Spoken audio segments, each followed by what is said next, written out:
Oke, baik. Bismillahirrahmanirrahim. Assalamualaikum warahmatullahi wabarakatuh. Sebelumnya, kami ucapkan kembali selamat datang kepada seluruh peserta dari webinar nasional kita pada sore hari ini. Untuk itu, kepada seluruh teman-teman dan juga ibu bapak, bila berkenan untuk mengganti username menjadi nama dan juga underscore instansi.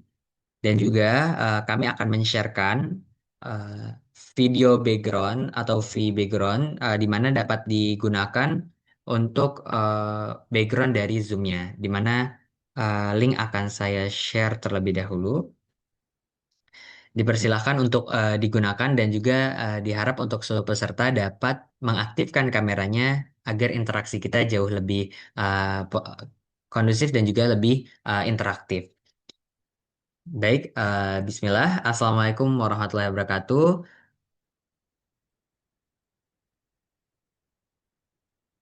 Yang kami hormati, Profesor Dr. Tika Widyastuti SEMSI dari Universitas Erlangga selaku pembicara pada sesi pertama kali ini. Selamat sore, Prof. Tika. Selamat sore, Mas Faradis. Oke, baik.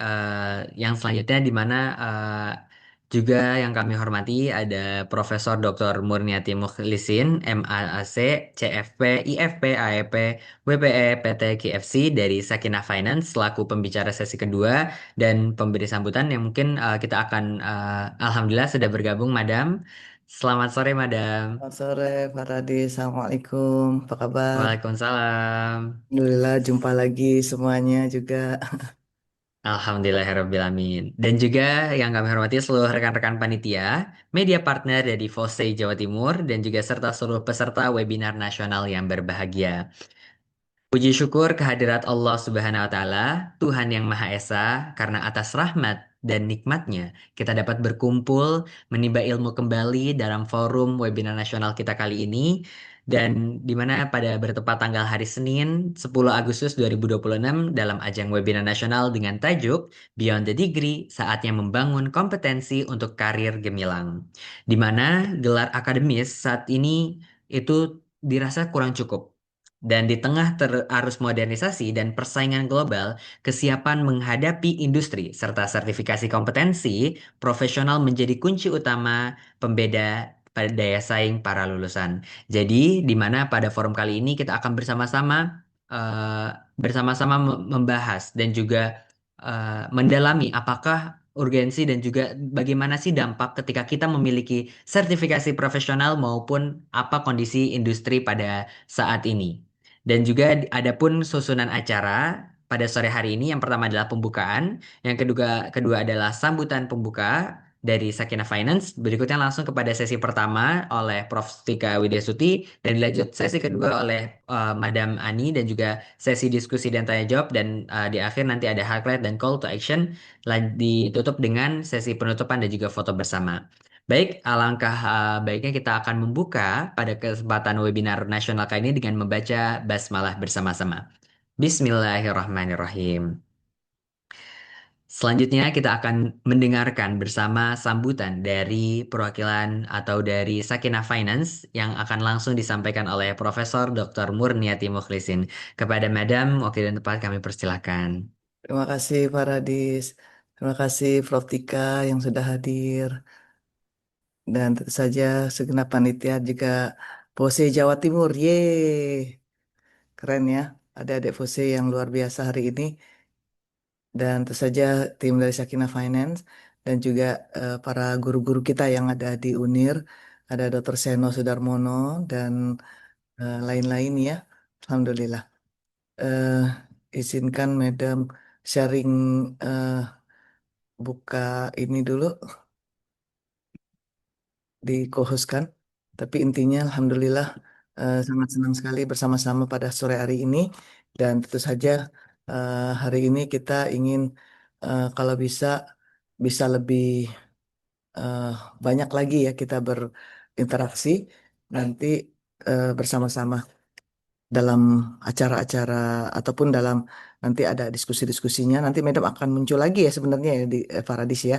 Jadi ini sekedar sambutan Ya, yang singkat saja. Ya, Alhamdulillah. ya. Alhamdulillah nasta'inu wa nastaghfiru wa na'udzubillahi min syururi anfusina wa min sayyiati a'malina may yahdihillahu fala mudilla lahu wa may yudlil fala hadiya lahu asyhadu an la ilaha illallah wa asyhadu anna Muhammadan abduhu wa rasuluh. Allahumma shalli ala sayyidina Muhammad wa ala ali sayyidina Muhammad. Memang kita sudah merencanakan hari ini untuk menjalin kerjasama dengan UNIR dan hari ini kita juga melihat ternyata eh, selain dari UNIR, kita juga pastinya dari FOSE Jawa Timur ini yang sudah terkenal dengan kiprahnya, ini untuk sama-sama nanti bisa bagaimana dengan Sakinah Finance bisa menggalakkan lagi ya program-program yang bersifat untuk peningkatan kompetensi. Nah, peningkatan kompetensi ini sebenarnya tidak harus dari eh, satu bidang, tapi juga dari bidang-bidang yang lain. Jadi kalau Faradis lihat titel Medem itu bukannya karena mau sombong-sombongan gitu ya, pengen banyak titel, tapi sekedar memberikan semangat. Makanya Medem biasa dipanggil Medem Ani aja gitu ya, Protika ya. Jangan pakai Profesor Dr. Murniati Mukhlisin ceketek ketek ketek ketek ketek panjang tenan gitu ya. Nggak perlu gitu. Tapi itu sekedar memberikan semangat bahwa sampai hari ini pun mohon maaf Pak Radis Medem masih ujian. Kemarin sudah ikut ujian Chartered Accountant. Jadi yang sifatnya internasional. Jadi karena Madam S1, S2, S3 dari bidang akuntansi syariah. Jadi Madam ingin juga apa meningkatkan kompetensi dalam bidang akuntansi internasional, makanya ikut program Chartered Accountant. Alhamdulillah sudah lulus. Nah, memang ada yang sertifikasi itu ada yang mudah, ada yang sifatnya harus ngulang-ngulang gitu ujiannya gitu ya. Madam termasuk banyak ada beberapa yang gagal di catat accountant ini. Termasuk untuk yang cukup tough itu untuk pasar modal. Itu Madam juga mengalami 2 kali gagal gitu ya. Tapi seneng gitu ngelihat ujian gitu kan ikut ujian gitu. Jadi semangat kayak Faradis gitu ya. Nah, mudah-mudahan dengan adanya sharing-sharing pengalaman seperti ini, Madam nanti bisa juga menyampaikan kenapa sih jadi penting gitu ya. Dan ternyata Madam memetik eh, apa hasilnya itu setelah dapat satu sertifikasi ke satu sertifikasi yang lain itu luar biasa. Alhamdulillah, Madam em, ya Alhamdulillah tahadis bin nikmah 2 kali bicara di Harvard gitu ya. Artinya mungkin karena dari apa kekhususan bidang-bidang Medem yang Medem bisa tawarkan dan mereka melihat dari CV itu bisa terbaca bahwa kita mendalami satu bidang tertentu gitu ya dan insya Allah ini juga mengundang semuanya ya nanti dua tahun terakhir ini Sakinah Finance mengadakan konferensi internasional di Washington DC di gedung World Bank ya di World Bank dan tahun depan insya Allah Protika kami merencanakan di gedung PBB di New York. Nah, mudah-mudahan Prof. Tika nanti bisa jadi pembicara di sana. Nah, ini salah satu dari eh, kepekaan Medem terhadap sertifikasi-sertifikasi internasional, sehingga tahu channel-channel yang perlu kita jajaki kalau kita ingin membuat acara-acara tertentu. Nah, ini mudah-mudahan memberikan semangat untuk kita semua. Eh, Nanti kita akan sambung lagi. Terima kasih Pak Radis dan terima kasih Prof. Tika Matur Suwun sangat. Ini sudah sore-sore ini bisa bersama-sama. Wallahu a'lam bishawab. Assalamualaikum warahmatullahi wabarakatuh.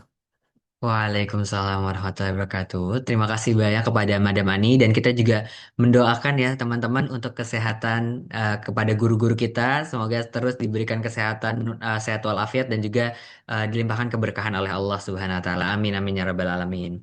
Baik, dalam sesi sambutan ini mari kita juga akan lanjut ke beranjak ke agenda berikutnya di mana saya selaku moderator yang akan memandu jalannya diskusi dan juga pemaparan dari narasumber kita yang expert pada bidangnya masing-masing. Dan isu kualifikasi lulusan perguruan tinggi dengan kebutuhan industri adalah topik yang senantiasa relevan. Banyak dari kita semua bertanya, apakah indeks prestasi saja itu udah cukup? Dan apa yang sebenarnya dicari oleh industri saat ini? Nah, hari ini kita beruntung dapat membedah topik ini langsung dari dua narasumber yang sangat kompeten di bidangnya.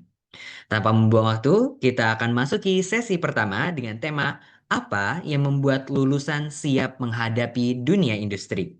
Sesi ini akan dibawakan oleh narasumber hebat kita, yakni Profesor Dr. Tika Widyastuti SEMSI dari Universitas Airlangga. Prof. Tika akan memaparkan poin-poin krusial mengenai kesenjangan keterampilan atau skill gap dan modal utama yang harus dimiliki mahasiswa sebelum terjun ke dunia profesional. Baik, kepada Profesor Dr. Tika Widyastuti SEMSI, waktu dan layarnya dipersilahkan.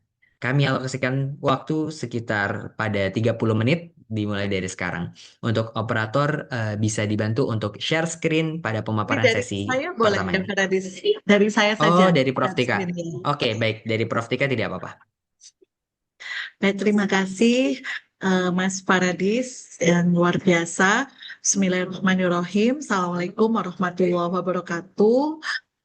Yang kami hormati Prof. Murniati, biasa kita memanggil panggilan kesayangan Madam Ani. Ini mentor kita semua, khususnya dalam hal Islamic Finance.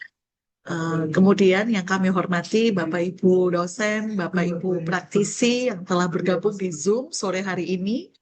Kemudian yang juga kami hormati, kami banggakan seluruh mahasiswa baik dari FEB UNER atau mungkin ada yang hadir di luar FEB UNER, tidak hanya jenjang S1 yang saya lihat, juga jenjang S2 dan juga ada jenjang S3.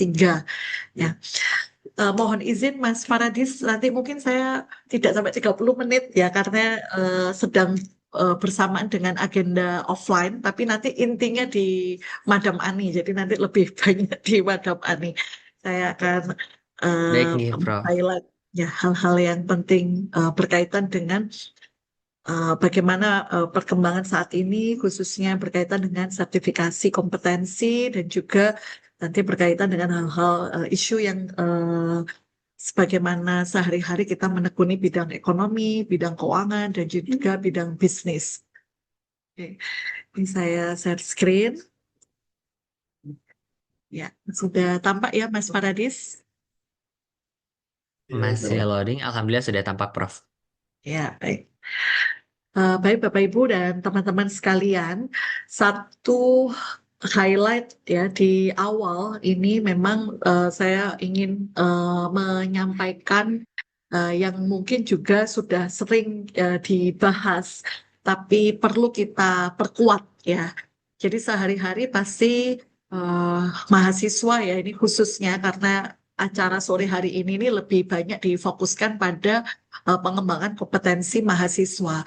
Jadi mahasiswa saat ini tentu dimanapun di institusi pendidikan tinggi dimanapun berada, tentu tidak hanya di dalam negeri tapi juga di luar negeri, pasti fokus utamanya adalah pada degree gitu ya. Misalnya, oh lulusan sarjana ekonomi dari bidang apa gitu ya, dan itu officially degree yang memang didapatkan dari setiap jenjang di perkuliahan. Namun, apakah hal itu cukup ya untuk kemudian menjadi bekal setiap lulusan dalam menghadapi berbagai macam, kalau kita sebut biasanya IDUKA, industri, dunia usaha, dan dunia kerja. Sehingga tepat kalau sore hari ini kita highlight yang namanya beyond degree. Jadi kalau degree saja itu sudah otomatis ya, tidak hanya di kampus-kampus yang bereputasi begitu, pasti yang semua dikejar adalah basic requirement-nya itu adalah degree. Tapi apakah degree ini sebagai basic requirement is enough gitu ya? Maka kita harus berpikir lebih dari itu. Karena yang penting adalah bukan degree-nya, yang penting adalah kompetensinya gitu ya. Eh, jadi sekali lagi, degree saja tidak cukup, tapi apakah memang degree ini equal dengan kompetensi yang dimiliki oleh lulusan?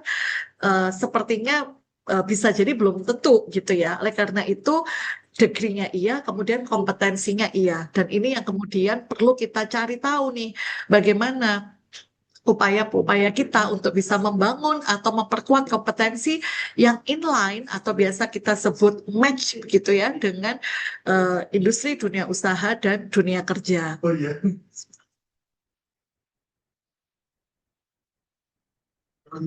Sebentar ya.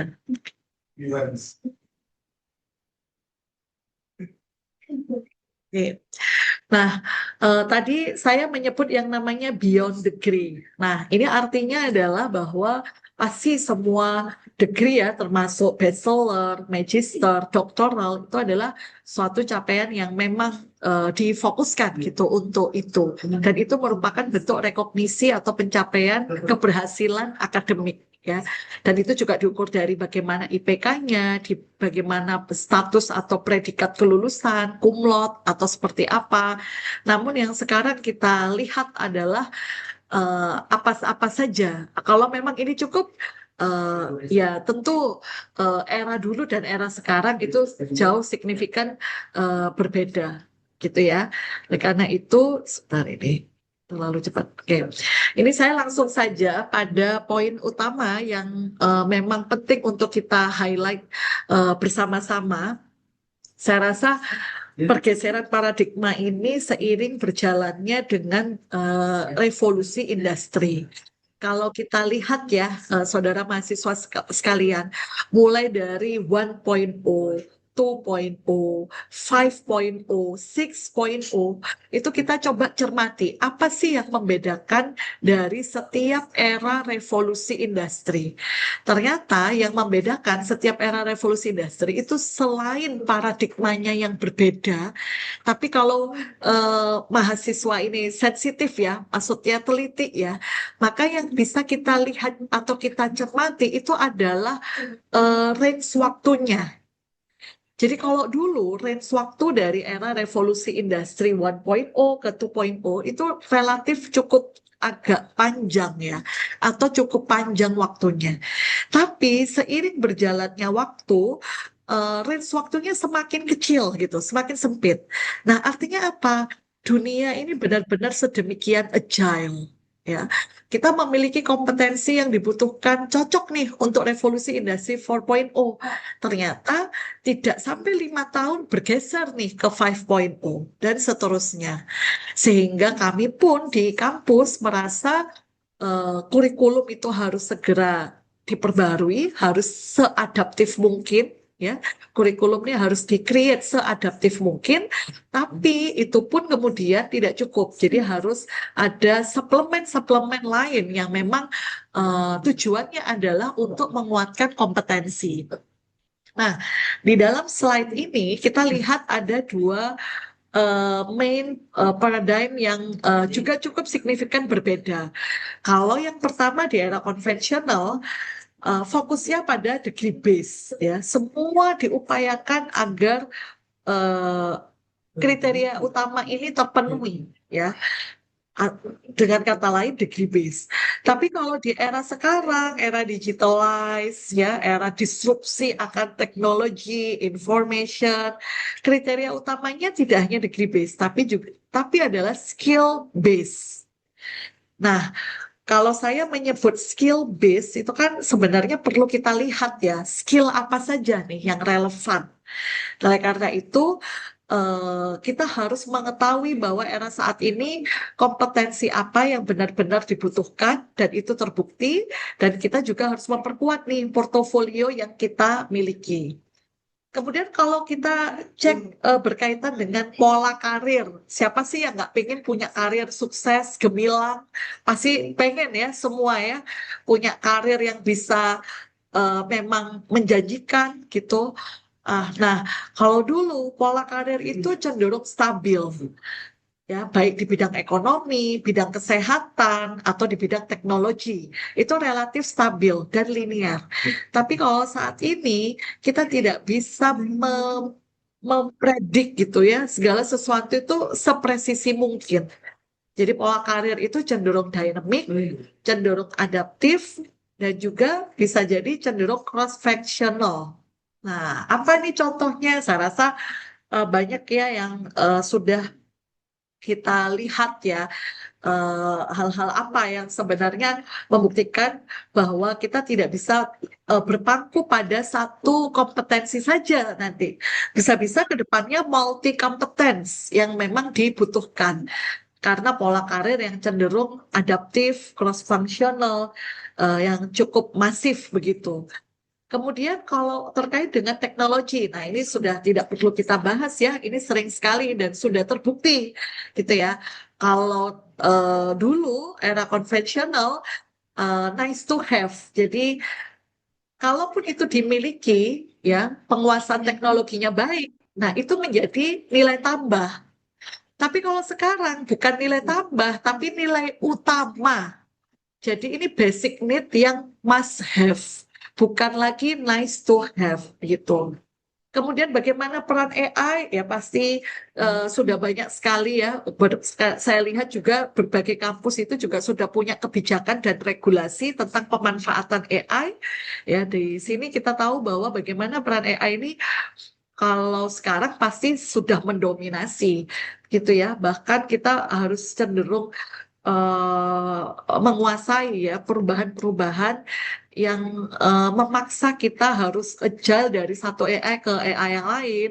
Dan tentu ini tidak mendistrak ya, tidak mendistrak kompetensi lainnya yang juga mungkin tidak benar-benar tidak tergantikan oleh AI apapun. Jadi kalau peran AI bisa menggantikan tugas rutin dan juga menuntut kemampuan high thinking of analysis gitu ya atau analisis tingkat tinggi. Jadi empat hal ini sebenarnya cukup bisa memvalidasi bahwa adanya pergeseran paradigma khususnya yang paling nampak itu ketika kita masuk pada era di mana kita harus masuk di dunia industri. Nah, rekrutmennya seperti apa? Nah, setiap era pasti kebutuhannya juga berbeda. Oke. Nah, ini tambahan ya untuk memperkuat kita semua. Jadi mahasiswa yang hadir sore hari ini insya Allah beruntung ya. Jadi beruntung karena ada informasi tambahan yang nanti kalau saudara ketahui, apalagi nanti saudara praktekkan itu dalam arti saudara memang betul-betul mengikuti eh, perjalanan untuk mendapatkan sertifikasi kompetensi. Karena saat ini ada banyak tantangan dan juga ada banyak peluang. Kalau tantangannya ini sudah hasil kajian ya bahwa sampai dengan 70% bisa jadi aktivitas daily activity ya itu terotomasi oleh generatif AI. Kemudian juga 85 juta pekerjaan konvensional ini ya sebagian membuktikan bahwa juga tergeser oleh yang namanya otomatisasi tersebut. Namun peluangnya pasti yang tadinya tersingkirkan atau terkeluarkan oleh otomatisasi tersebut, maka bisa juga memunculkan ya suatu wahana baru, suatu peluang baru, peran baru, yang itu juga harus mengkombinasikan antara literasi digital dan juga interpersonal skill. Nah, sisanya kemudian ya 45% ini juga ada beberapa keterampilan, skill tergantung pekerjaannya, tapi ada beberapa keterampilan dasar yang hampir dimiliki di berbagai pekerjaan itu yang kemudian mengalami transformasi yang cukup signifikan. Apalagi kalau kita lihat bagaimana 5 tahun ke depan, ya ini bisa kita prediksi karena kita bisa melihat ya dalam 5 tahun terakhir ini sebagai dasar atau justifikasi untuk bisa mempredik 5 tahun ke depan. Nah, ini juga tambahan data ya kalau di kalau kita lihat ya di website BPS atau di berbagai sumber lain eh, tingkat sebentar ini mohon maaf ini ada telepon sebentar ya. Iya, Assalamualaikum Prof. Narso. Iya, sore Prof.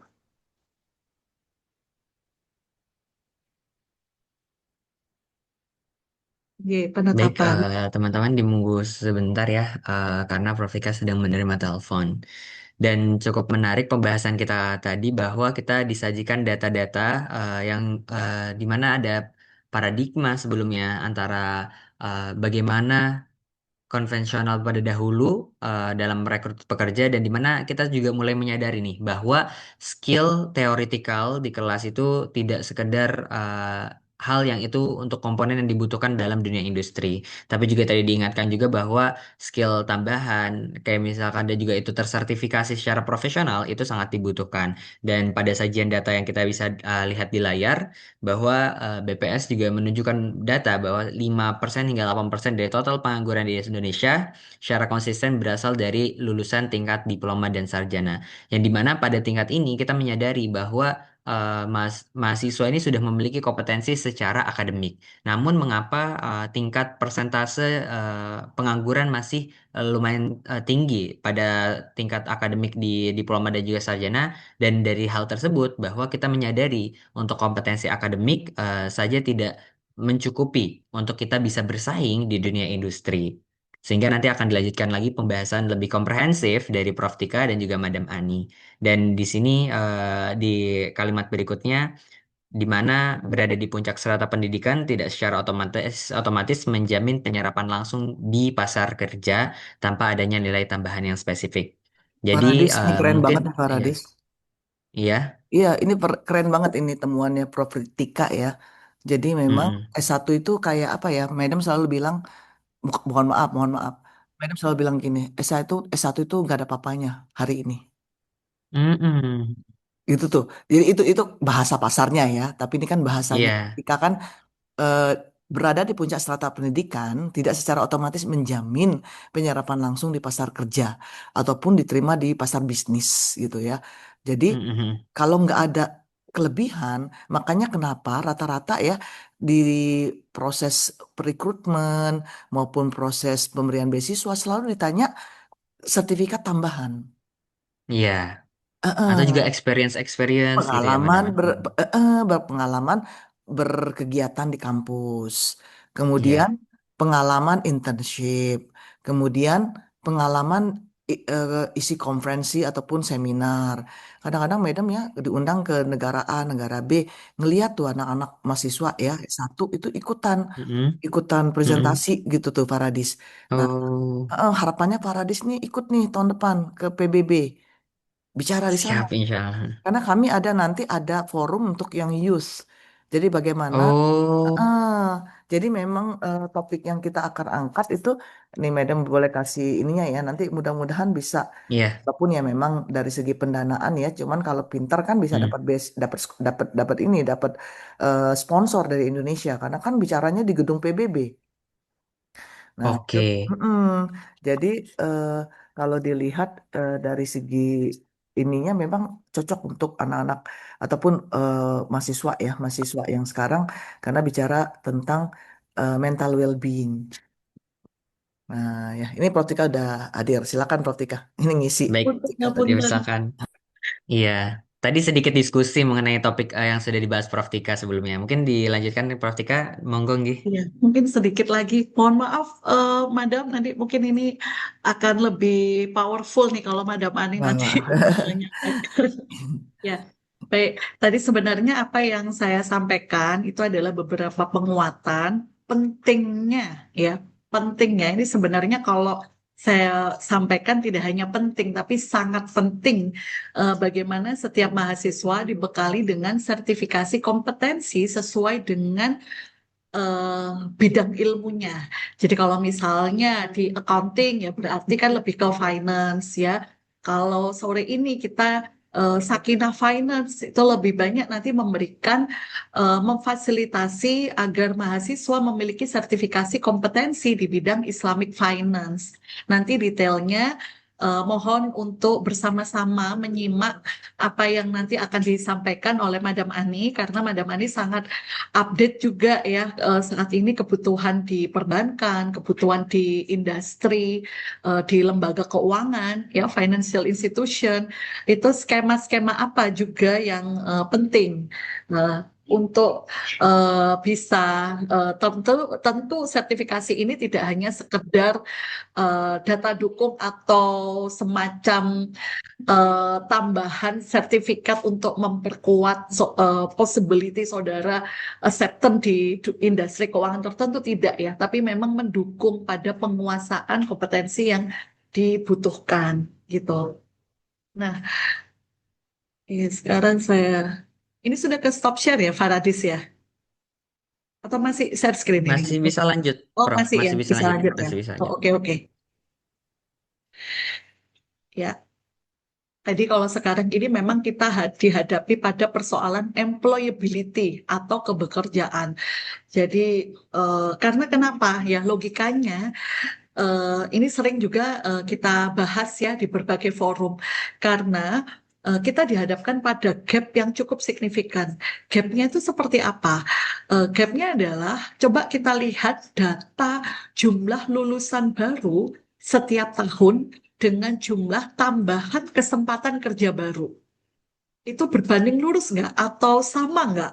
Oh, kalau misalnya ada tambahan 1.000 lulusan baru, apakah di tahun yang sama juga akan ada tambahan 1.000 kesempatan kerja baru? Nah, nyatanya kan tidak. Jadi, kecepatan untuk adanya peluang kerja baru itu tidak sebanding dengan kecepatan tambahan lulusan yang baru. Oleh karena itu, di sini tidak secara automatically menjamin serapan kerja ya atau penyerapan langsung di pasar kerja. Oleh karena itu perlu ada tambahan atau skill kompetensi yang cukup signifikan. Nah, apalagi ini ditambah data Kementerian Ketenagakerjaan, ya lebih dari 50% lulusan mengalami ketidaksesuaian dengan bidang kerja. Saat ini pun kami pengelola fakultas itu diberi target, ya diberi target. Kita lihat apakah eh, lulusan itu bekerja sesuai dengan bidang ilmunya. Nah, itu kita ditarget. Jadi, paling tidak harus lebih dari 70% lulusan itu memang bekerja sesuai dengan bidang ilmunya. Tapi ternyata salah satu akar masalahnya adalah mismatch. Ya, ini adalah masalah yang fundamental, education mismatch.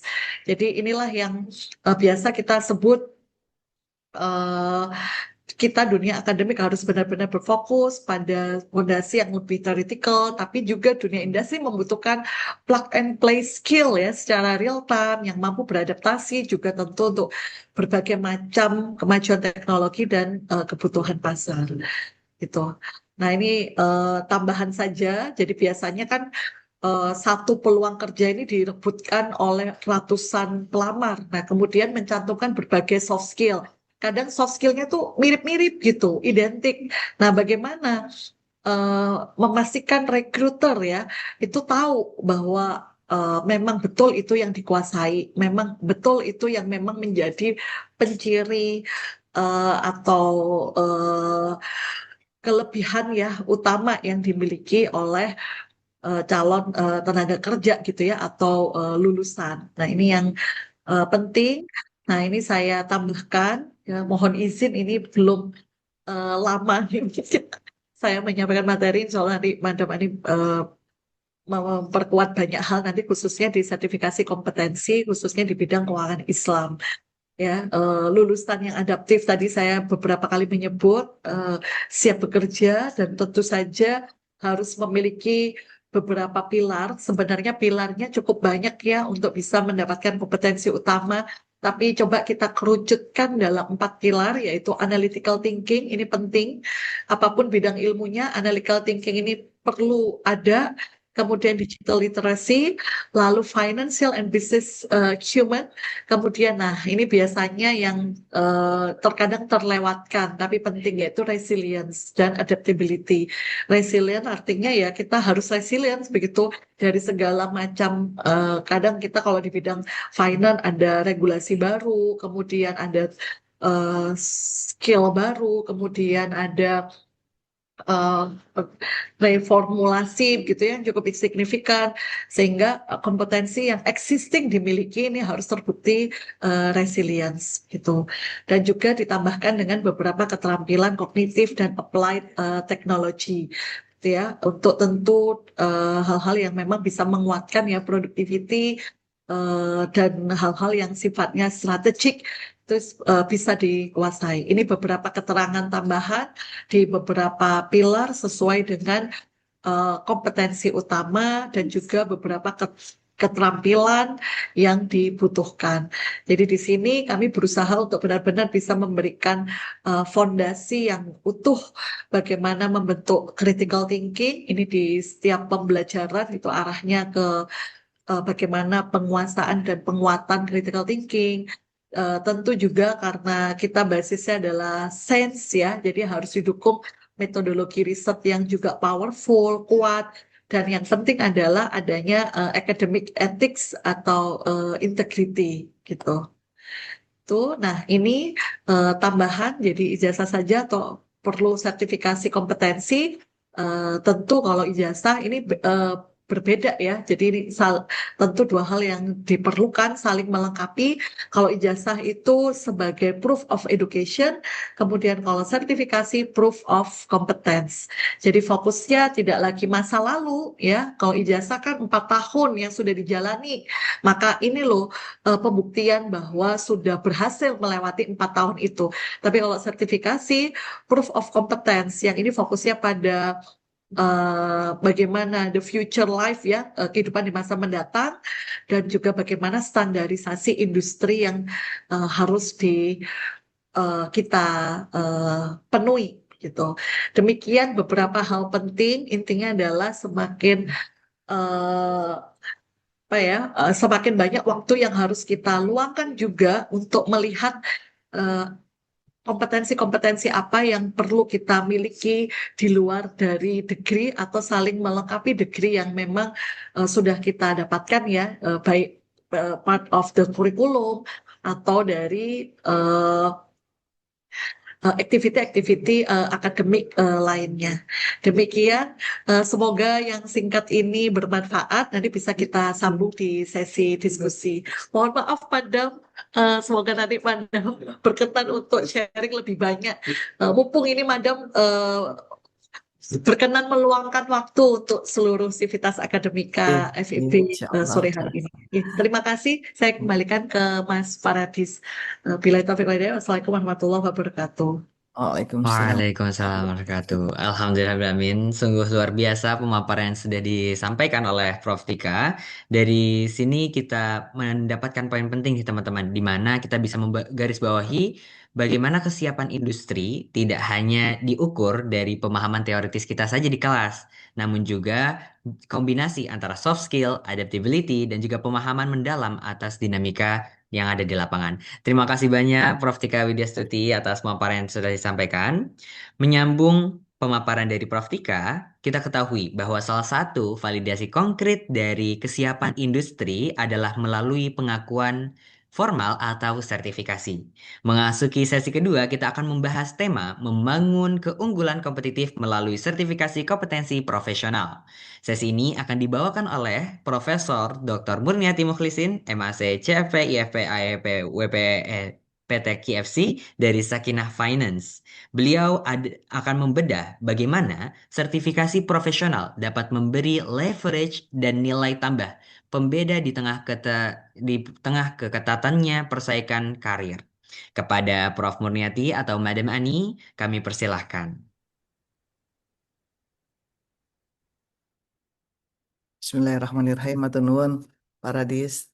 Thank you so very much. Terima kasih Prof. Tika yang sudah memberikan banyak panjang lebar tadi nasihat kepada kita semua. Izinkan Madam melanjutkan. Bismillahirrahmanirrahim. Assalamualaikum warahmatullahi wabarakatuh. Waalaikumsalam warahmatullahi wabarakatuh. Waalaikumsalam. Rabbi syrah sadri wa yassirli amri wa lul 'uqdatam min lisani yafqahu qawli.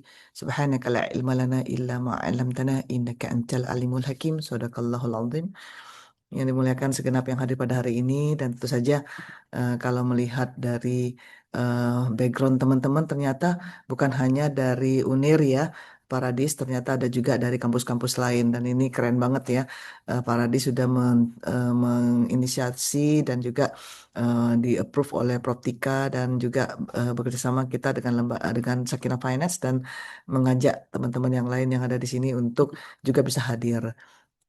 Nah, Madam sebenarnya tidak banyak ya, tapi inginnya mendengarkan lebih banyak diskusi sebenarnya. Nah, bagaimana ketika seorang ya, ini Madam mulai dengan salah satu pejabat, ini serius nggak bohong ya, pejabat dari OJK. Beliau non-Muslim ya. Beliau datang waktu ada satu acara, mendekati Madam, Madam, ini Madam, eh, ini mahasiswa-mahasiswa di kampus-kampus ini, saya selalu kasih Saya selalu kasih nasihat, saya selalu kasih motivasi. Saya sampaikan mereka bahwa kompetensi di bidang perencanaan keuangan ini penting sekali, bahkan menjadi karir mereka nanti di masa yang akan datang. Waduh, iya Pak, iya, karena kami di OJK itu pusing sekali dengan literasi dan inklusi, dan kami mendapati bahwa literasi dan inklusi keuangan itu salah satunya yang paling ampuh adalah dari jalur perencanaan keuangan. Apalagi syariah, itu jarang banget tuh, Madam, katanya gitu. Jadi, Madam tambah semangat ya. Ya kalau mau dibilang nyari duitnya madam di kampus, enggak juga dong Pak Radis. Berapa sih yang kita mau cari duit dari mahasiswa gitu kan? Tapi kenapa madam sangat concern? Karena madam sebelumnya menjadi rektor di kampus Taskia. Madam melihat ternyata lulusan-lulusan dari Taskia di awal-awal pendirian Taskia itu rebutan. Para lembaga keuangan syariah itu rebutan dengan lulusan Taskia. Kenapa? Karena mereka jarang banget yang mendapatkan yang sudah berijazahkan ekonomi atau keuangan ataupun manajemen ataupun akuntansi syariah di awal-awal tahun 2000-an gitu. Paradis belum lahir kali ya. Ya kan lahir tahun berapa kamu lah Paradis? 2006, Madam. Ih, 2006 Mataskia udah ngelulusin dua orang, dua angkatan gitu ya. Tahu nggak Paradis? Itu lembaga-lembaga keuangan syariah itu pada pada ini pada rebutan lah, pada maksudnya pada ngantri gitu. Ya kalau misalnya ada lulusan mereka langsung interview. Lulusan ada langsung interview. Ada lulusan langsung interview. Nah, pada waktu itu UNIR juga belum buka ya. Madam ingat Profesor Nispul itu dengan para tim ya itu datang ke Taskia untuk belajar bagaimana membuka ekonomi dan keuangan syariah, program studi ekonomi dan keuangan syariah di UNIR. Jadi Madam termasuk yang memberikan semacam briefing ya berkenaan dengan persiapan pembukaan program studi. Nah, jadi sekarang itu sudah 800 program studi yang ada di Indonesia. Bayangkan Teh Paradis. Di awal tahun 99 itu baru satu dua yang buka program studi. Sekarang 26 tahun kemudian itu ada 800 program studi di seluruh Indonesia. Bayangkan Paradis. Kita berkompetensi kayak apa coba? Dan jangan lupa kita berkompetensi juga berkompetisi juga dengan lulusan luar negeri dari Malaysia misalnya, dari Durham misalnya, ya dari London, di UK aja ada Durham, dari Bolton, dari Dundee, ya Glasgow, Essex sudah ngeluarin program studi. Jadi udah banyak tuh. Nah belum lagi nanti di negara-negara yang Timur Tengah yang sudah juga, misalnya di Qatar, di HBKU misalnya, kemudian sudah ada di Kasimia, terus kemudian juga ada di eh, program-program studi yang ada di Saudi juga udah dikeluarkan. Nah sekarang kan banyak program-program bisnis, bahkan di Turki sekarang. Sakarya University, wah keren banget. Itu pertama kali kerjasama sama Taskia pengen belajar tentang ekonomi syariah tahun 2007 2017 ya kalau nggak salah tuh Madam 2017 ke sana tanda tangan MOU dengan rektornya Sakarya University. Kenapa? Mereka melihat ini apaan sih program ekonomi dan keuangan syariah keren banget katanya. Jadi mereka tertarik untuk juga membuka dan sekarang keren banget banyak banget orang Indonesia yang pergi ke sana untuk belajar ekonomi dan keuangan syariah. Sebagian dapat beasiswa di sana ya. Jadi, tapi apakah mereka, ya kita-kita semua mendapatkan eh, kesempatan untuk berkarya ketika pulang ke Indonesia, mendapatkan kesempatan untuk bisa berkompetisi juga di luar negeri. Ya, sekarang walaupun jadinya kita makin tight kompetisinya, tapi juga makin terbuka peluang-peluang di luar negeri, Pradis. Jadi jangan kaget nanti ya kalau Faradis nanti berkiprah di Dubai atau berkiprah di New York atau berkiprah di Istanbul. Kenapa? Amin. Karena sudah banyak dikenal. Nah, hanya saja bagaimana kita menonjolkan CV kita itu hanya bukan hanya sekedar CV yang bisa menjelaskan tentang IPK kita, tentang biasanya apa ya di CV itu ya, tentang mata kuliah yang kita ambil ataupun tentang Magang-magang mungkin. magang-magang. Nah, harusnya yang lebih mereka lihat, oh ada sertifikasi yang ada asosiasinya atau afiliasinya dengan lembaga internasional. Itu salah satunya yang membuat mereka, ah ada sesuatu yang berbeda nih, ya gitu. Nah, jadi Madam ingin lulusan-lulusan UNIR, lulusan-lulusan kampus-kampus ya di FOSE Jawa, ya di mana para pose-pose Jawa Timur itu juga bisa dapat menunjukkan ya ke kelebihan-kelebihan yang mereka punya ya. Nah, kalau kita lihat di sini ini Madam masih ada lagi nih ya sertifikasinya yang belum dimasukin ya. Nah, mudah-mudahan nanti Mm-mm. jadi tapi nggak apa-apa. Bukan apa, bukan ini yang Madam ingin tunjukkan. Cuman yang ini ya kalau Madam dari segi formalitas Madam memang akuntansi. Jadi S1, S2, S3 akuntansi. Tapi selama Madam sebelum menjadi profesor, setelah menjadi profesor itu rajin ikut program sertifikasi. Nah, kalau CFP ini ya ini ya program CFP ini memang Madam ini apa kayak semacam eh, apa ya untuk perencanaan keuangan syariahnya. Ya ini Madam tambahin lagi nih ya. Nah, ada juga yang tidak punya titel ya. Jadi tidak semuanya kompetensi itu juga harus pakai titel ya, nggak perlu ya. Jadi cukup dengan menjelaskan dan punya sertifikatnya ya. Nih kalau Madam tunjukkan ini ya, ini CA ini Certified Accountant. Ini Certified Financial Planner. Ini dikenal di 27 negara. Jadi setelah setelah untuk dasarnya itu bisa dengan program CSFT tadi yang disebut oleh Prof. Tika ya. Nah, tentu saja nanti yang IEP Islamic Financial Planner ini dikenal di ASEAN ya. Ini dari Malaysia. Kalau ini dari Denver Amerika. Kalau IPP ini dari Singapura ya, Associate Estate Planning Practitioner. Kalau yang ini WPP EPT ini dari Indonesia. Ini tersertifikasi BNSP. Ya tidak semuanya perlu sertifikasi BNSP. Kalau ini nggak ada sertifikasi BNSP, karena apa? Kalau sudah internasional nggak perlu di BNSP kan, ya. Nah, Hmm. iya, jadi kalau BNSP itu biasanya untuk yang level kompetensi, apakah dia level 5, 6, 7, 8, 9, paling tinggi 9. Ya, apakah dia analis, apakah dia eh, lebih ke apa? Lebih advance gitu ya, lebih di tingkat yang mana gitu kan, lebih kepada technical gitu. Nah, itu disebutkan di kompetensinya. Nah, kalau ini, Madam, wakil pemerantara pemegang efek perusahaan terbatas, pemasaran terbatas. Jadi, Madam boleh memberikan nasihat untuk yang ingin nasabah ataupun calon investor untuk berleburkan dananya di pasar modal. Dan Medan fokusnya di pasar modal syariah, ya. Nah, ini kalau kita lihat juga di WPS ini atau Wakaf Planning Specialist ini juga bisa didapetin ya kalau misalnya mau aku pengen yang wakaf itu seperti apa sih Madam? Nah, ini ya. Nanti di CSFT juga kita belajar ya. Nah, kemudian QFC ini Qualified Financial Coach ya, di sini juga bisa. Nah, itu sih yang Madam bisa sampaikan untuk yang ini ya. Dan kalau kita lihat ya seperti apa gitu ya. Nah, ini kalau kita lihat kan dunia kerja kan berubah ya. Seperti yang tadi disampaikan oleh Prof. Tika sebenarnya senada ya. Lulusan itu talentanya, IPK itu kompetensinya, pengetahuan, skill, and experience, gelar itu sertifikasi profesional. Ya, jadi tentu saja selain IPK kita perlu kompetensi. Ini yang penting ya. Nah, kemudian kalau kita lihat lagi kompetensi lulusan yang dibutuhkan adalah kemampuan komunikasi. Tadi seperti tadi resilient, adaptive kata Prof. Tika ya, negosiasi, public speaking, presentasi itu makanya kalau ada di kelas ya presentasi kita harus betul-betul menyiapkan. Jangan sampai kita eh, nggak siap dengan program-program yang yang ini ya yang bisa presentasinya ataupun ketika disuruh presentasi di kelas itu asal-asal nyiapin gitu ya. Jangan. Justru itu penting banget itu. Itu salah satu ajang kita ngasah kemampuan presentasi kita gitu ya. Dan kemudian kolaborasi leadership ya. Alhamdulillah di FOSE ya kita diajarkan bagaimana kerja tim ya dan pengambilan Mm. keputusan. Kemudian untuk literasi digital AI ini luar biasa ya. Tadi disampaikan oleh Prof. Tika. Dan yang ini nih.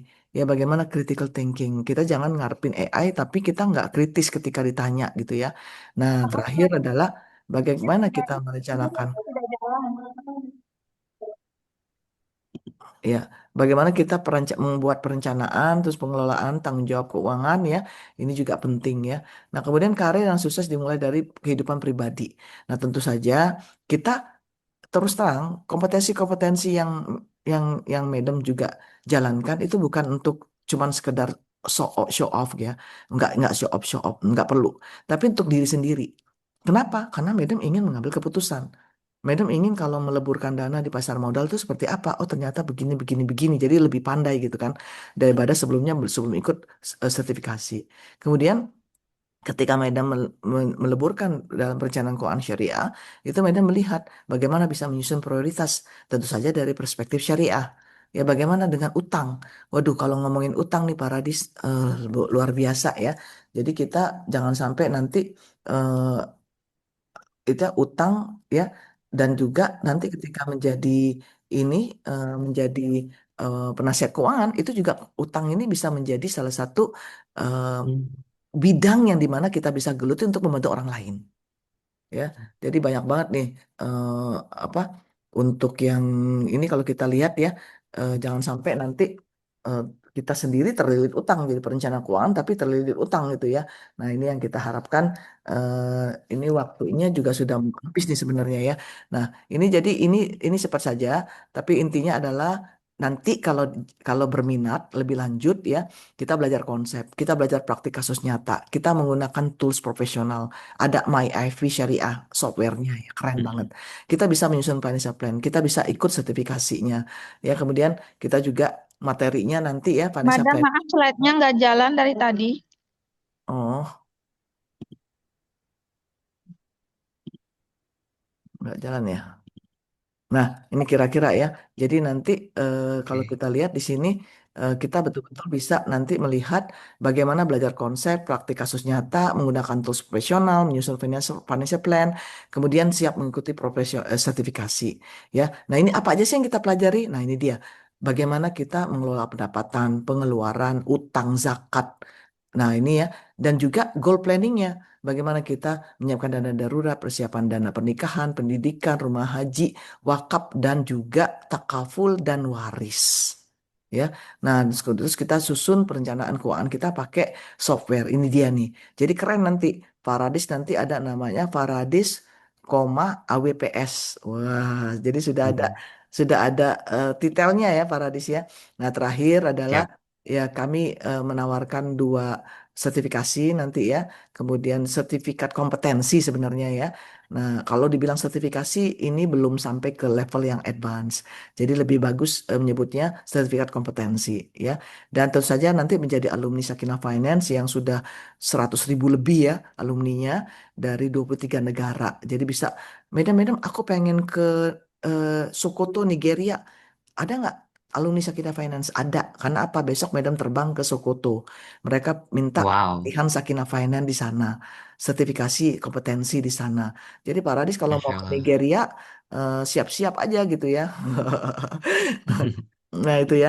Nah jadi itu saja Madam sampaikan Paradis karena kita nanti bisa saja bersama-sama lagi nanti ya dengan Sakinah Finance kapan saja anytime, kan teman-teman Sakinah Finance sudah banyak yang kontak-kontak juga ya dengan Paradis ya, Paradis juga udah banyak yang kenal ya. Terima kasih. Wallahu a'lam bishawab. Assalamualaikum warahmatullahi wabarakatuh. Waalaikumsalam warahmatullahi wabarakatuh. Dan Masya Allah banget ya teman-teman. Tadi kita sudah menyaksikan bahwa ternyata selain tadi kita breakdown bahwa pentingnya sertifikasi. Dan di sertifikasi ini kenapa penting? Karena ini itu ada pengolahan kompetensi kita. Kita nggak cuma dengerin materi doang kayak webinar kali ini. Kita juga bisa langsung praktek dan membuktikan nih bahwa kita memenuhi standar dan itu menjadi nilai tambah yang dapat digunakan untuk desain kita ketika menghadapi dunia karir atau dunia industri atau dunia di masa depan ke depannya. Baik, terima kasih kepada Madam Ani atas pemaparan yang disampaikan. Selanjutnya kita akan open discussion, di mana kita akan sharing-sharing nih bagi teman-teman yang masih bingung atau kayak sebenarnya ini harusnya kayak gimana, step awalnya dari mana, itu mungkin bisa kita diskusikan bersama Madam Ani dan juga Prof. Tika. Dipersilakan untuk teman-teman yang ingin bertanya bisa raise hand atau melalui kolom chat box.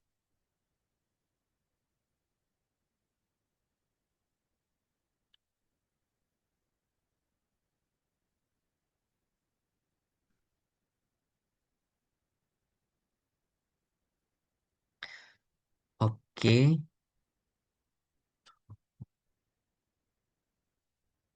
Mungkin dari aku dulu nih, kita recall-recall sebentar ya, Madam Ani. Aku sebenarnya masih penasaran nih. Tadi Madam juga mention kalau misalkan sedibutuhin itu nih kompetensi syariah. Tadi kan kompetensi planning, perencanaan yang konvensional aja dibutuhin gimana, apalagi kompetensi syariah. Nah, tapi kalau dari dari kacamata Madam Ani sendiri melihat untuk secara lingkup masyarakat Indonesia, apakah masyarakat Indonesia ini mereka yang sudah belajar ekonomi Islam nih, misalkan seperti kami mahasiswa ekonomi Islam ataupun teman-teman dari FOSE atau S2 S3, apakah dengan banyaknya nih mulai menjamur program studi ekonomi Islam di berbagai kampus. Nah, dengan teman-teman ini bisa mengikuti sertifikasi, apakah mereka ini akan menjadi seorang yang seperti apa sih ketika mereka nggak cuman menjadi mahasiswa ekonomi Islam aja, tapi juga mendapatkan sertifikasi, apalagi menggunakan dari Sakeda Finance. Kalau dari Madam, bagaimana nih daya saing dan apakah kalau dari company-company itu seberapa membutuhkan untuk saat ini gitu kepada mahasiswa ekonomi Islam yang ditambah plus sertifikasi keuangan Islam? Ya, Bagaimana keren, nih, Madam? keren Paradis. Jadi Paradis misalnya nih ya, di setiap Madam kan waktu itu eh, menjadi salah satu konsultan SDM di satu bank syariah. Terus kata Madam, apa kompetensi yang paling paling dimaui oleh bank saat ini? Marketing, Madam. Hah? Kan Hmm. mereka kan nggak semuanya harus ada di apa posisi marketing. Enggak, Madam. Walaupun mereka menjadi CS, customer service, ataupun mereka menjadi bagian riset, itu tetap harus marketing. Kenapa? Ya, Oh. mereka harus tahu bagaimana menghadapi nasabah, calon nasabah, dan mereka harus tahu kebutuhan mereka itu seperti apa. Nah, salah satu skill yang diperlukan adalah bagaimana tahu tentang perencanaan keuangan syariah para para nasabah. Jadi bagaimana mereka punya masalah apa dengan keuangannya, bagaimana mereka solusi yang bisa mereka perlukan, apakah bank kita dapat memberikan solusi kepada mereka. Itu satu bank ya. Nah, bagaimana kalau di asuransi? Keren banget kalau asuransi. Mereka bahkan Hmm. mau mengeluarkan uang banyak ya untuk bagaimana memberikan bekal kepada agen-agen asuransi ya ataupun takaful ya paling penting ya adalah untuk bagaimana mengajak calon-calon peserta takaful untuk tahu tentang bagaimana perencanaan keuangannya dari segi proteksi keuangan. Hmm, hmm, hmm. Nah, sedangkan kalau kita mengikuti sertifikat kompetensi dalam perencanaan keuangan syariah, itu insya Allah sudah mendapatkan porsi di situ ya. Jadi baru-baru ini juga kita kerjasama dengan lembaga-lembaga asuransi syariah ya, dan mereka melihat eh, mereka makin pede ketika mereka meyakinkan peserta-peserta untuk ikut program-program yang mereka tawarkan ya. Di pasar modal juga, Paradis. Oh, Coba bayangkan. syariah capital market itu Iya, masih minim banget, Prof. masih minim banget lah. Iya, Iya, padahal ekonom 60 syariah. 60%, 60% Mm-mm. yang emiten yang melantai di pasar bursa itu sudah berpredikat syariah, Paradis. Mm-mm. Ya, jadi karena terlalu banyak sekarang ini bahkan pemerintah ataupun Dewan Syariah Nasional Majelis Ulama Indonesia mengeluarkan fatwa untuk syarat-syarat dari emiten yang menjadi syariah itu diperketat ya. Jadi yang tadinya Oh, bisa menjalankan operasionalnya dengan mengantongi keuntungan yang non halal 10% sekarang diturunkan hanya 5% saja ya. oh, Iya, jadi memang termasuk juga yang yang second generation untuk meneruskan legasi orang tuanya itu juga masih kurang. Nah, bayangkan Paradis ada ada seminar yang mengajak second generation, paham nggak second generation? iya Second paham bang. generation, third generation yang mau ikut melanjutkan bisnis orang tuanya. Iya. Pada nggak mau. Mereka pengen tinggal di luar negeri ataupun pengen Oh, pengen ngurusin bidang-bidang lain, nggak mau ngurusin bisnis orang tuanya. Sedangkan orang tuanya masih memerlukan. Nah, bagaimana mereka tetap dengan hobinya ataupun eh, apa kompetensi mereka di bidang lain, tapi juga bisa mengurus perencanaan keuangan dari bisnis orang tuanya. Ini bisnis orang juga tua. diperlukan. Nah, termasuk juga Oke. Paradis, mohon maaf ya, ada yang ingin bagaimana supaya bisa mereka apa supaya mereka bisa eh, ini bisa terus belajar ya tentang perencanaan keuangan Mm-mm. untuk Mm-mm. menyeimbangi dari berbagai macam permasalahan yang ada di saat ini.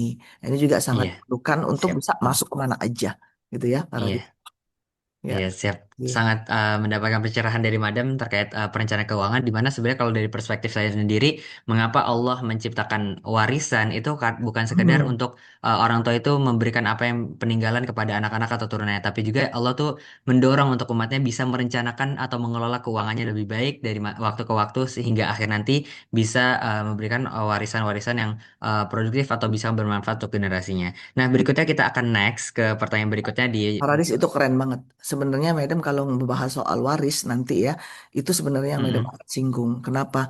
Karena Mhm. tidak ngomongin soal waris itu bukan hanya bagi-bagi harta, tapi ternyata Mhm. kita diminta untuk menyiapkan supaya keturunan kita itu berpendidikan. Mhm. Keturunan kita Oh itu siap iya. untuk merencanakan keuangan. Keturunan kita Mhm. itu siap untuk meneruskan amanah-amanah harta yang dari Mhm. orang tuanya untuk diteruskan supaya lebih Mhm. bermanfaat. Keturunan kita supaya lebih beradab, supaya dia ngomongnya baik, supaya keturunan kita Mhm. bisa lebih berpendidikan dalam hal tahu tentang hukum waris, supaya nggak berantem, nggak sampai Siap. ke Mhm. pengadilan. Nah itu keren. Nanti kita akan bahas itu ya, Paradis ya. Siap, siap.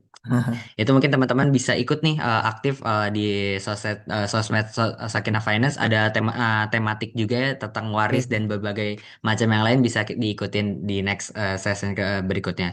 Selanjutnya kita akan bahas pertanyaan dari James Robbani di chatbox. Bagaimana nih Prof menyikapi Mm-mm. peran AI dalam industri finance, terkhususnya financial planning?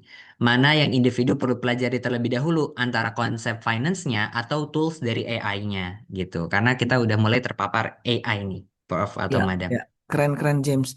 Ya, jadi James, pertama memang kita perlu fundamental keuangan syariah, ya akad-akadnya dan juga apa sih yang mendasari pentingnya perencanaan keuangan syariah yang tadi disebutkan oleh Paradis.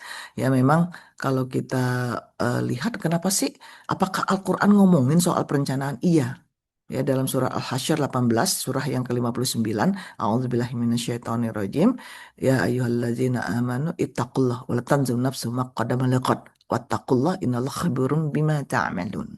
Jadi ayat ini mengingatkan kita untuk bagaimana bisa merencanakan keuangan di masa depan. Merencanakan bukan hanya keuangan tapi semua-semuanya. Ya jadi wal tanzur. Jadi wal tanzur ya setelah Allah memerintahkan kita untuk bertakwa kepada Allah tapi juga menyuruh kita untuk melihat, mengobservasi, untuk memastikan, menyiapkan apa yang akan terjadi di hari esok. Nah, hari esok ini termasuk perencanaan keuangan, perencanaan keluarga, pernikahan, masa tua, ya, dan semua-semuanya. Nah, dan Allah menyebutkan wattaqullah, menyebutkan dua kali perintah untuk bertakwa kepada Allah. Dan ini meyakinkan kita lagi supaya kita harus patuh kepada Allah. Ya, jangan sampai kita tidak menyiapkan siang nyantai-nyantai aja jadi mahasiswa rebahan gitu ya. Tapi ternyata kita tidak bisa menyiapkan lebih baik lagi nanti apa yang akan dipertanggungjawabkan di yaumil akhir.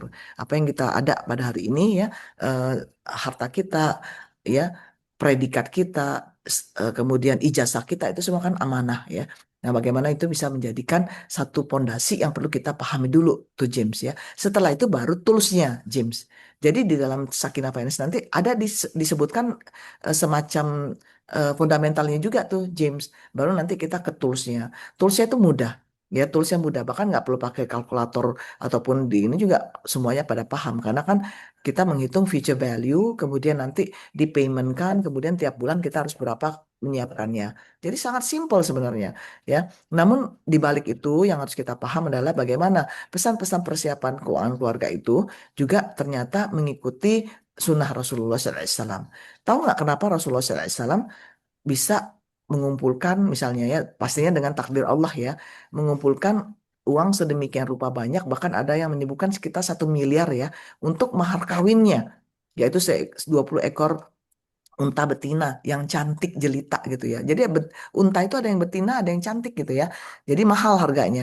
Nah, itu 20 ekor sebagai mas kawin kepada Ibunda Khadijah di usianya 25 tahun. Nah, Paradis berapa usianya sekarang, Paradis? dua James, puluh James Baru berapa? banget 20. Baru banget Baru dua banget puluh. 20. Kalau James berapa nih, James? James Rabani. Sama juga kali James ya. berapa nih? 20 nih ya.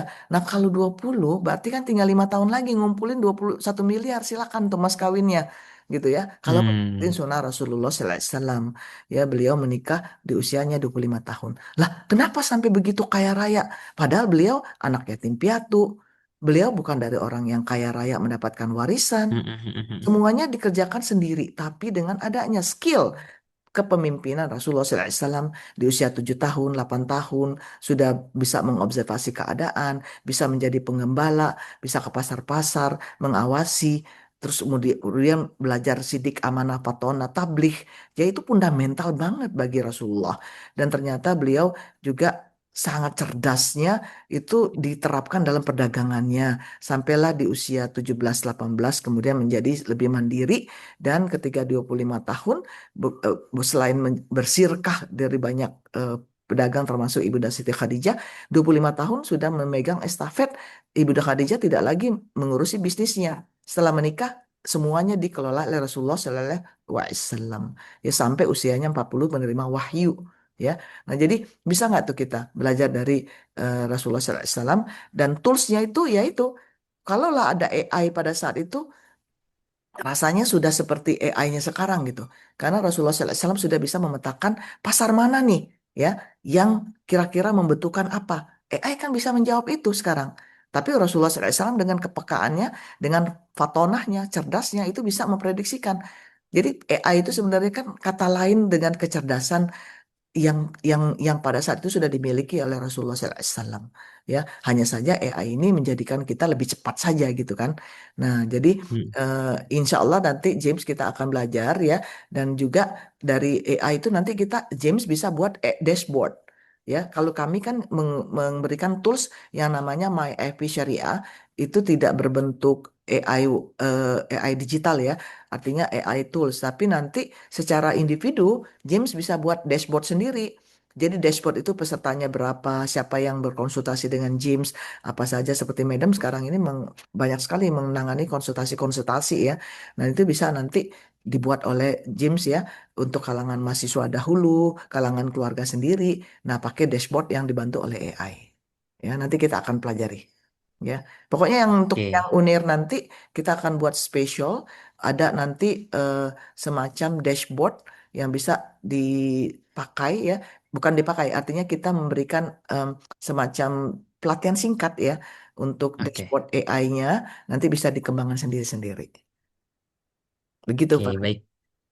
Oke, berarti dari jawaban untuk pertanyaan Kak James ini gimana fundamental things-nya kita perlu penuhi dulu untuk di Iya. bagian finance-nya dulu. Dan AI ini bisa menjadi stimulus atau pelengkapnya untuk semakin kita memahami dari apa yang kita pelajari. Oke, baik.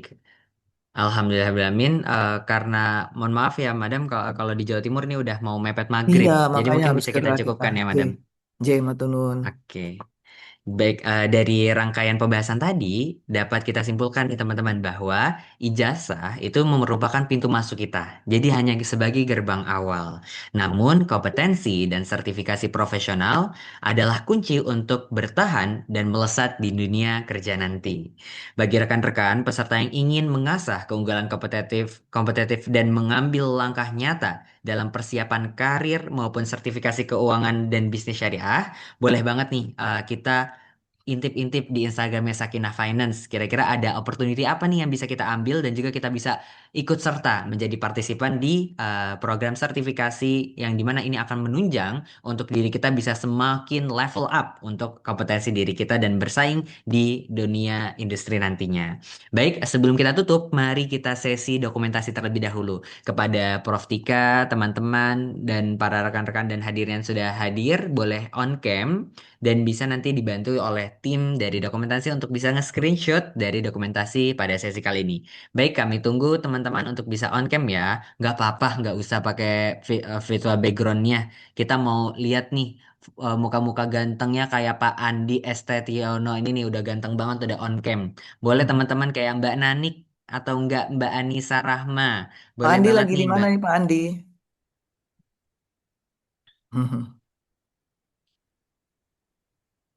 Pak Andi lagi di mana nih Pak Andi? Lagi di mall ya Pak Andi atau lagi di mana di outdoor tempat makan tuh Pak Andi?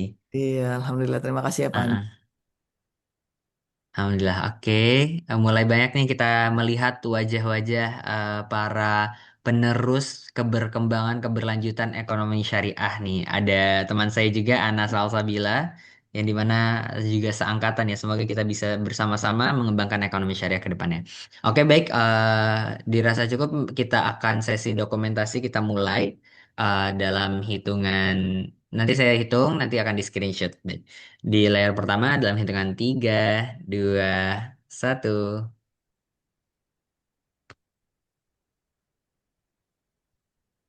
Oke. Kalau Sakinah Finance sendiri ada gayanya seperti apa Sakinah? Seperti ini. Oke, Ya, siap. Mungkin yang kerepotan boleh tangan satu nggak apa-apa. Kita gaya seperti ini untuk Sakinah boleh. Finance. Ustadz Darmansyah. Satu, dua, tiga. Jadi bukan Oke. hanya mahasiswa ya, ini Ustadz Darmansyah ini lumayan ini. Udah pengalaman tapi masih semangat seperti Pak Andi nih ya. Jadi udah beliau Iya, udah alhamdulillah. memegang AWPS CSFT. Masya Allah. Nah, terakhir teman-teman Kebetulan kita dengan gaya FEB Profika. Unair. Oh iya, FEB Unair 1. FEB Unair 1 boleh teman-teman angkat jari satunya. Eh, Silakan foto bersama FEB Unair 1. Satu, dua, tiga. J. Oke. Otosun. Alhamdulillahirrabbilalamin. Kami ucapkan terima kasih banyak kepada pemateri kita. Ada yang pertama sesi pertama Prof. Tika. Dan juga yang kedua yang sangat luar biasa untuk memakin mencerahkan kita nih. Bahwa segera deh kita udah dibutuhin banget sama masyarakat, sama lingkungan sekitar kita untuk bisa ambil sertifikasi kompetensi profesional bersama Sakinah Finance dari yang sudah dipaparkan oleh Madam Ani. Jazakumullah khair kasiron atas insight yang sudah diberikan kepada sumber dan juga terima kasih kami ucapkan kepada seluruh partisipan, baik rekan-rekan maupun mahasiswa, maupun para praktisi dan juga para tokoh-tokoh yang sungguh luar biasa pada kesempatan kali ini dapat bergabung di sesi webinar nasional kita. Baik, mari kita tutup dengan membaca hamdalah, alhamdulillahirabbil alamin dan juga doa kafaratul majelis. Alhamdulillahirobbilalamin. Subhanakallahumma wa bihamdika asyhadu an la ilaha illa anta astaghfiruka wa atubu ilaik. Mari kita tutup dengan mengucapkan hamdalah bersama-sama. Alhamdulillahirrahmanirrahim. Saya Faradis selaku moderator pamit undur diri. Bila taufik wal hidayah. Wassalamualaikum warahmatullahi wabarakatuh. Waalaikumsalam warahmatullahi Waalaikumsalam warahmatullahi. Terima kasih Madam Ani, Barakallah. wabarakatuh. Pak Ibu, Waalaikumsalam. Pak Andi, terima kasih. Pak Andi, la syukra ala wajib. Tenun semuanya, moler batin, izin live.